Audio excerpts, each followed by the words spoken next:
this whole month is going to be loosely based on the book The Second Half of Life by cultural anthropologist Erin.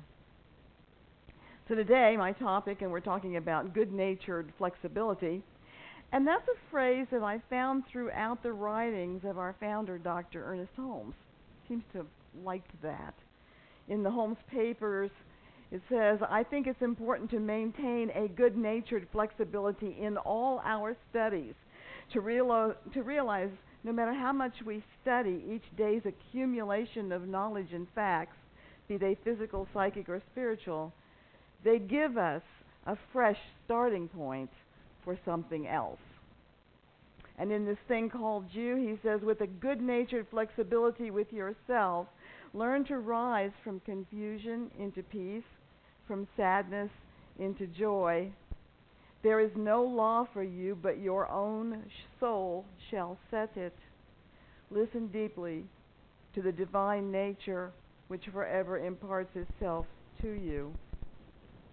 And in Freedom from Stress, a little anthology, we find we need to develop a good-natured flexibility. Nature demands this, for if the tree did not bend before the wind, it would break. We are apt to hold our thought so static that it finally becomes a habit which destroys not only our mental happiness, but also the spiritual influx. We've all heard the adage, you can't teach an old dog new tricks. That's one of the oldest adages in the Western Hemisphere. It was actually penned by English playwright John Haywood in 1546. So it's been around a while. And so I Googled it to see what I could find out about it, and one line that I found was especially caught my eye. It said, "Learning a new lesson of life for senior citizens is really difficult because they are least open to new ideas and learning." And at first not me. However, when I think about it, most of us, as we age, we do become a bit more rigid in our thinking. Like our bodies are not as flexible as they once were. In many cases, we have made up our minds. We've created those brain cells to react in a special way, and we're unwilling to stretch or to be flexible in what we're thinking about.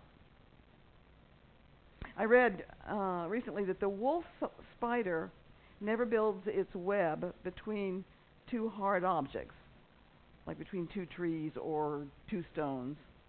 Instinctively, it builds its web between two blades of grass. When the wind comes, the web lowers with the grass until the wind has passed, and then it comes back up and finds its point of balance and equilibrium again.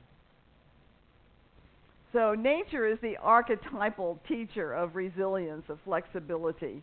And if you and I are going to be young at heart, no matter our age, we're going to have to balance like the wolf spider. We're going to have to bend like the tree in the wind. And to do this, we need to be aware of where we are the old dog unwilling to learn new tricks. How can we help ourselves to be more fluid and flexible in our thoughts and actions? And I think the key is acceptance. We've got to practice acceptance. And this is for ourselves as well as others. Because when we are unaccepting, when we are judging ourselves or others, then we are like that tree that does not bend. There's no flexibility in our thinking. There's no resilience in our behavior.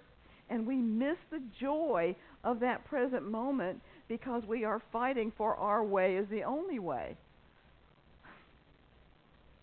Yeah, as I was contemplating speaking about this topic, I thought, okay, where am I inflexible? Where I am the old dog unwilling to learn new tricks? And this one came absolutely immediately. I have a particular way that I like to organize the dishwasher. And and every time John fills the dishwasher, I've got to see points. Every time John fills a dishwasher, I take everything out and put it back the way I want it, right? So as I thought about that, I had to laugh at myself, the energy I've expended, the not being resilient. And so I have made a pact with myself that when the dishwasher is full, I will simply turn it on, regardless of how it's organized. But see, we've all got those silly quirks. Every single one of us can find something where we will not bend. And in that process, then we need to beware, because the ways through which we become more and more unbending is not going to help us through this aging process. It's not going to help us live a life that truly matters. Without an open mind and an open heart, we will develop habits, as Ernest Holmes says, that destroy our mental happiness, as well as the spiritual influx of new ideas and experiences. Have you ever had a Windup Toy, or maybe the little vacuum things that when you put it on the floor, it runs into a wall and it backs up and runs right in, and backs up and runs right in? That's what we're like when we're being inflexible. We keep running into the same wall. And yet we can compare that to a stream that gently flows around rocks or obstacles that are put in its path. John O'Donohue says, "I would love to live like a river flows, carried by the surprise of its own unfolding." Isn't that beautiful? Just love that. So in truly accepting ourselves and our lives as part of something divine and wonderful, we are automatically more flexible and resilient to the experiences we encounter.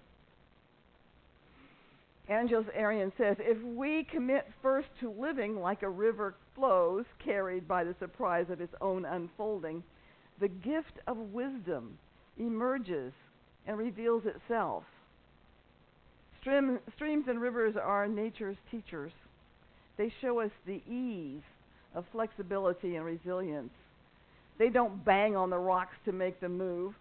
They flow around them, and in time the rocks themselves are gradually worn to sand. Our flexibility is the route through which the universal life force is able to guide and support us. If we are not resilient, if we are not able to bend, then we are shutting off that life force for us. By making a space for this force of change in our life, it will surprise us with new, stimulating, and life-affirming gifts. Flexibility allows us to be completely present in each moment and to appreciate its newness. And we are filled with the same wonder and zest for living that we once were as children. In the first half of our lives, often we were expending a lot of effort to creating our place in the world. Now we can put away our efforting and simply bask in what is around us. We can be carried with surprise that even the tiniest things are reminders of our blessings. In What's Worth Knowing, which is an anthology of interviews with individuals from 70 to 90 plus years, 86-year-old Martha McCallum describes such an experience. One morning I was sitting at my kitchen table staring into space. It was one of those windy days where the sun keeps coming out and going in. And all of a sudden, a sunbeam crossed my kitchen table and lit up my crystal salt shaker.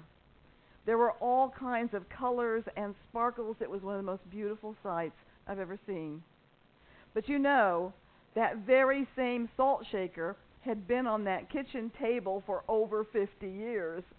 Surely there must have been other mornings when the sun crossed the table like that. But I was just too busy getting things done. I wondered what else I'd missed. I realized this was it. This was grace. The second half of life, with retirement presenting us with the gift of more time, we can be open to those gentle graces that are reminders of our blessings on a daily basis. Whether it is a sunbeam in a crystal salt shaker, the sounds of the morning cacophony of birds, the gorgeous skies during and after a monsoon rain. Divinity is all around us, calling us to accept life and to love it. And flexibility has another aspect too. It's our ability to adapt to changes and our resilience in the face of challenges. If you've been around for a while, you've heard this quote by Christopher Fry, because it's one of my favorites. The human heart can go the lengths of God. When we are faced with experiences that throw us off our equilibrium, that knock us to our knees, then we have within us this incredible resiliency, and we can go on. John and I watched a fascinating TED Talk yesterday about a transgender woman who had lived well into her adult life as a man. Paul Williams was the CEO of a large religious nonprofit, the host of a national television show. He preached in mega churches. He was married and had children. Yet inside, from the time he was 4 years old, he knew that he was transgender. He didn't mind being a boy. He just knew that wasn't who he was. And at the height of his career, he knew he could no longer live a lie. In her TED Talk, Paula Williams says, "The call toward authenticity has all the subtlety of a smoke alarm." And isn't that true? Isn't that true? So in 2012, when she did come out, she lost every one of her jobs. She lost the support of her son and her father, both of whom were evangelical preachers. Feeling betrayed by her identity change, her son did not allow her to see his children, and her father refused to talk to her or see her. She and her son eventually did reconcile, and finally, 5 years later, in January of 2017, her father agreed to see her.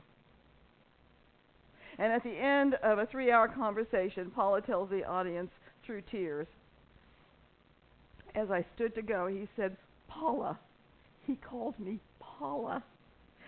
'Paula, I don't understand this, but I'm willing to try. My father is 93 years old, and he's willing to try. What more could I ask?' I hugged him so tightly. One man willing to give up his power because he knew what he knew, that he loved his child, and he was willing to do whatever it takes to honor the journey of another." Flexibility. Wow. Angeles Erin says, "In our later years, we can no longer live with resignation. The ways that we have withdrawn, abandoned hope, and lost trust, and the resolve to face important issues. Nor can we hold on to old disappointments and regrets. We learn to let them go so that we can befriend the culmination of our life. We move into a deep acceptance of all that we have experienced. There is a strength and a courage, a resiliency that is at the corner of our being. And the more we can accept ourselves and others just the way we and they are, the greater our faith and trust in life, and the more that resiliency sustains us in our darkest moments. When we practice good-natured flexibility, we will live like a river flows, carried by the surprise of our own unfolding. In this, our second half of life, our relationship to time, people, places, work, spirituality, and our own life significantly change. Self-acceptance and flexibility, at the level we're talking about it today, calls us to a deepening of our own understanding of our authentic self. It calls us to tie up loose ends, not just those of a physical nature like wills and trusts and estates, but the loose ends of fragmented relationships, of unexpressed dreams, of forgiveness not yet given, of the healing of grief. It calls us from the depth of ourselves to live a meaningful life in the time that we have left, not as a mover and shaker in the outer world, but as a gentle presence, guided by wisdom, love, peace, that is shared freely from a heart that can go the lengths of God. Thank you. Namaste. Thank you. Damn quick.